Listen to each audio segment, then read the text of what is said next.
Previously from Wheaton. The prologue opened to a night of seduction, turned into a violent trap when Lulu assisted in killing a serial predator. Chapter 1 is more than it seems. It's not about a man preparing for a speech, but a man preparing the populace for a takeover. Previously from Wheaton.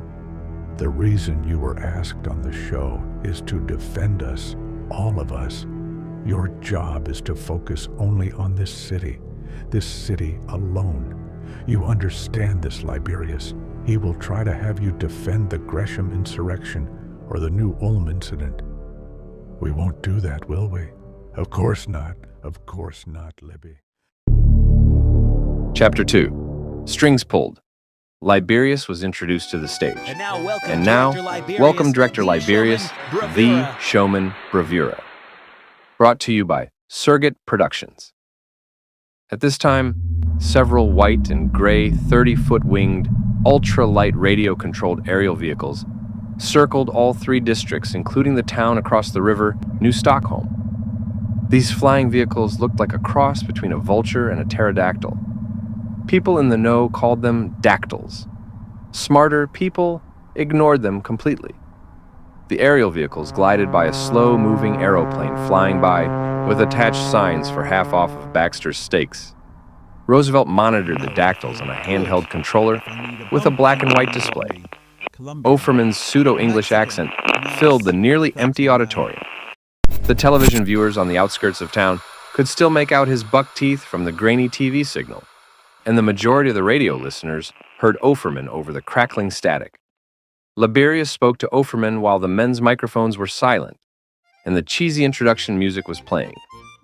As they walked towards the stage, Liberius shook Offerman's unsteady and sweaty palm with a double hand clasp, like a preacher does to a new disciple. Liberius opened his eyes fully in time, for Offerman stood still. Offerman's periphery became clouded. The applause of the pre-recorded audience deadened, and the notes played by the live band slowed, like a DJ Lil God song. Offerman looked at what looked like wavy distortion of heat haze on either side of Liberius. Offerman's mouth opened and his left eyelid drooped. Liberius pulled his enamored friend close to him and spoke slowly, in a deep, calming voice. Listen to me, Charles. Listen. Listen to me, Charles. Look engaged as I speak, Charles. We're going to have some fun. Offerman's blue-tinged lips hung open as he nodded slowly in agreement. Liberius had been priming Offerman since they met in the green room. Offerman didn't look at Liberius for a while. He looked at what was in his own hands. The sound of stiff note cards shuffling against one another was distinct in the almost quiet studio.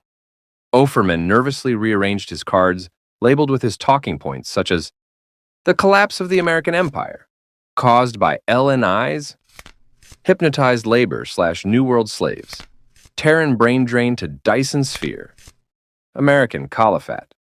Offerman disregarded those taboo topics. Offerman's talking point of the LNI's founder's death had already been ripped up and disregarded. Instead, Liberius was asked several boilerplate questions. Right, okay. Where are you from? I was born in the consolidated territory of Indiana but raised in New Stockholm. As Stockholm has grown, we are now the district of Wheaton. Roosevelt informed the aerial gliders to link and enhance the broadcast signal. And as Liberius spoke, his tea-colored eyes turned from grainy to clear. Wheaton, okay. Why do your people have guard dogs? Because guard lions were problematic, Liberius quipped. In particularly, why don't you have dogs? My dogs are always with me. Offerman looked confused. He stared at the hazy waves 4 feet beside Liberius. But Offerman continued with his questions. What is your political leaning? Asked Offerman in brilliant color now, thanks to Roosevelt. Liberius handed old Charlie Offerman his handkerchief and motioned towards his host's drool on his starched pink button-up shirt. Liberius looked disapprovingly at Offerman and then spoke. Charles, I talk to anyone who will listen. I build coalitions with those with influence or those seeking influence. My friend. Offerman looked away and dabbed his shirt. He noticed the camera was pointed at Liberius and away from him. Liberius was preoccupied with fixing his shirt's cuffs. Offerman not so discreetly snorted something up into his nose. He then sniffed the air rapidly several times as he shook his head. Offerman rubbed, then pinched his nose. He looked up at Liberius. Liberius was staring at Offerman the same way Roosevelt looked at Liberius when he had done something juvenile. Offerman paused, sniffed, then asked, Are your parents proud of your involvement with an organization with dubious foundations? That interferes with international affairs. Liberius raised his left eyebrow, then cleared his throat and said, My parents were killed when I was young before I could know them. Liberius' voice changed. My family are the people who I represent. There's nothing I wouldn't do for them. The people I represent are demanding but rely that I tell them the whole truth. I respect them for that.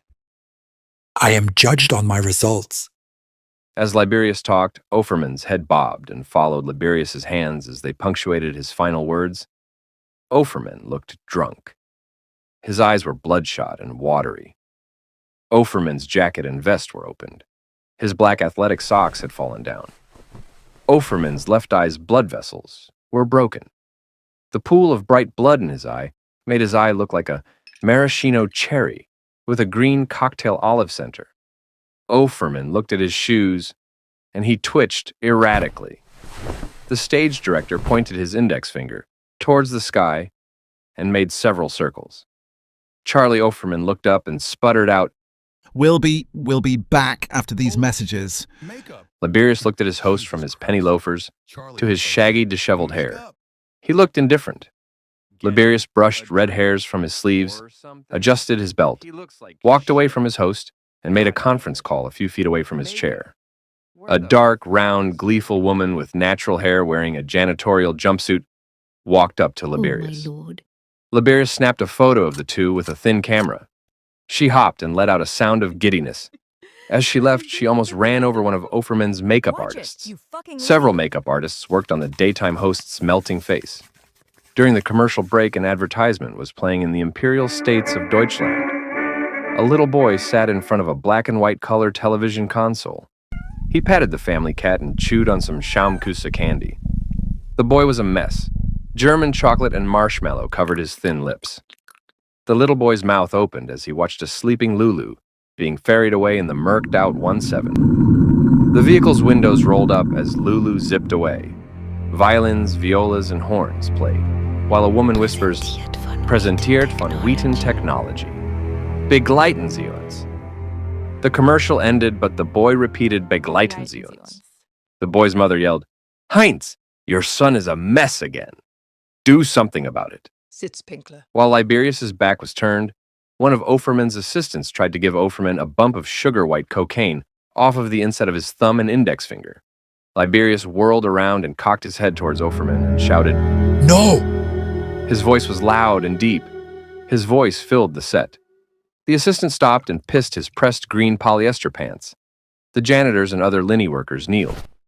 Liberius melted back into his calm state. He nonchalantly finished his call. How could they not? Offerman's assistant hadn't moved. Liberius turned his full attention back to Offerman. Charles, my boy, do you need a bump? Weeping, Offerman exclaimed. Yes. Then, by all means, Charlie. Roosevelt whispered, No, not now. No, Libby. Please, not now. Roosevelt looked down at his vibrating wrist display and grimaced.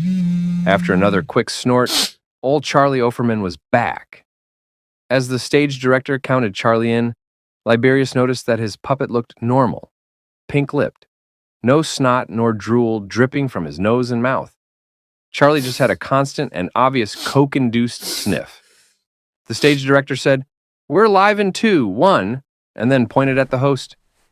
Charlie picked up his cue cards and asked in his British accent, Are you American adopted refugees, AAGs, Les Nouveaux Immigrants, LNIs, ULINIs, loyal to this government? Liberius smiled and cocked his head in amusement. Liberius sat on the edge of his seat and switched his gaze from Charlie and towards the studio camera. Charles, if you believe us to be the dregs of society, then you're mistaking us with those people who haven't served the interests of this country for decades. Liberius's voice faltered, but he continued. We come from different geographical locations where American assets are laid. We and our families serve those interests. We aren't communist. We kill, we know the ills of communism.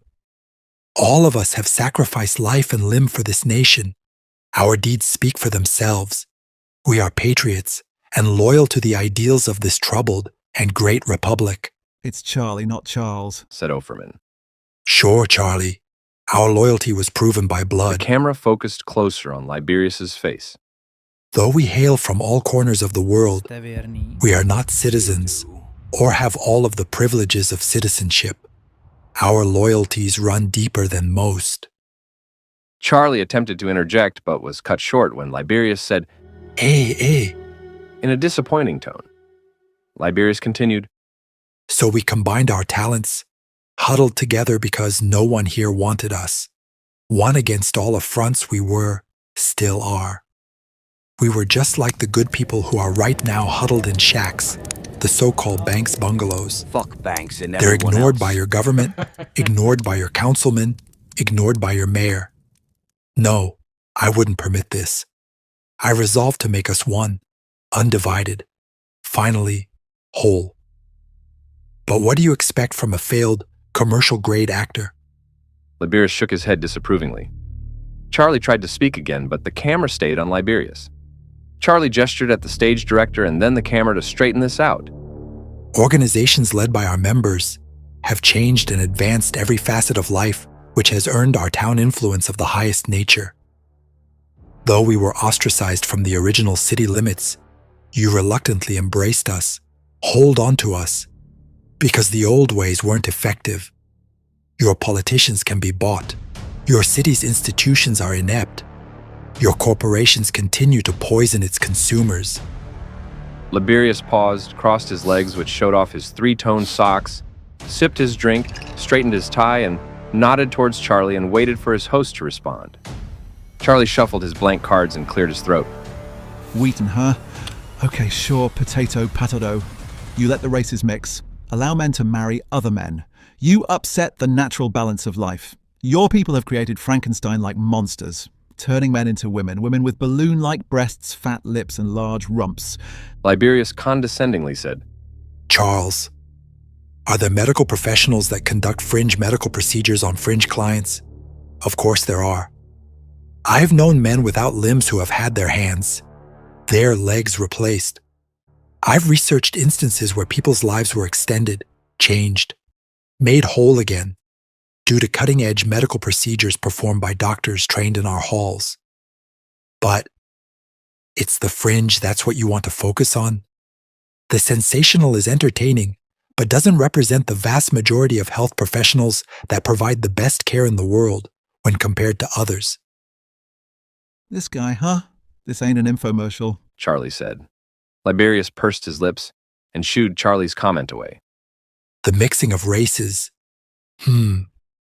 Love versus Virginia was upheld, but we do not hold such restrictions on personal matters.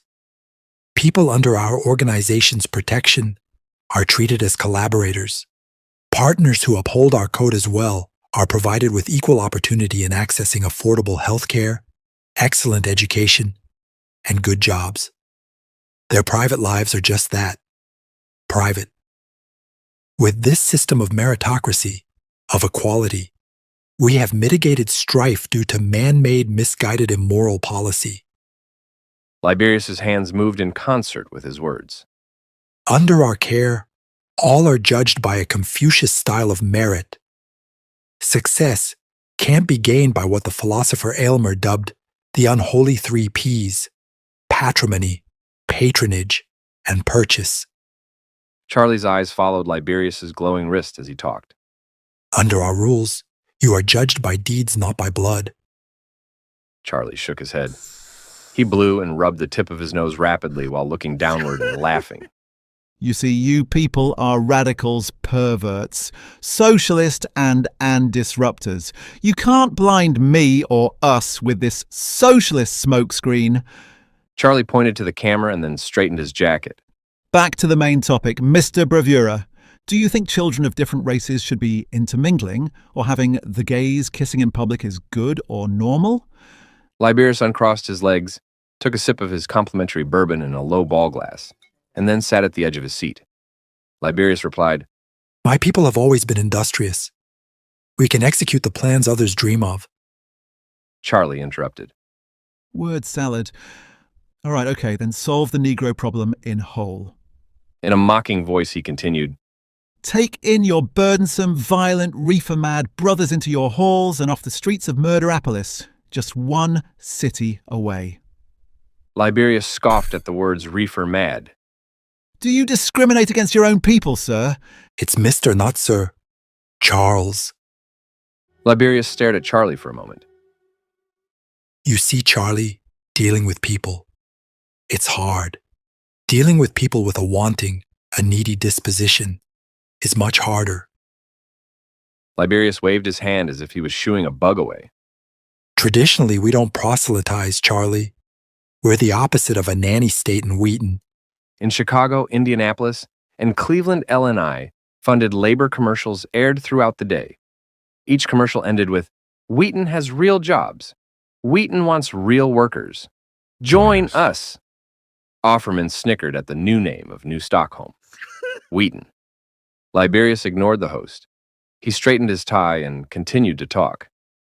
If someone has come to the opinion that our ways would be advantageous, if we deem them worthy, Liberius straightened his tie again. we will take in whomever. But they must sacrifice. That is to humble themselves towards the betterment of others first. So, most don't stay.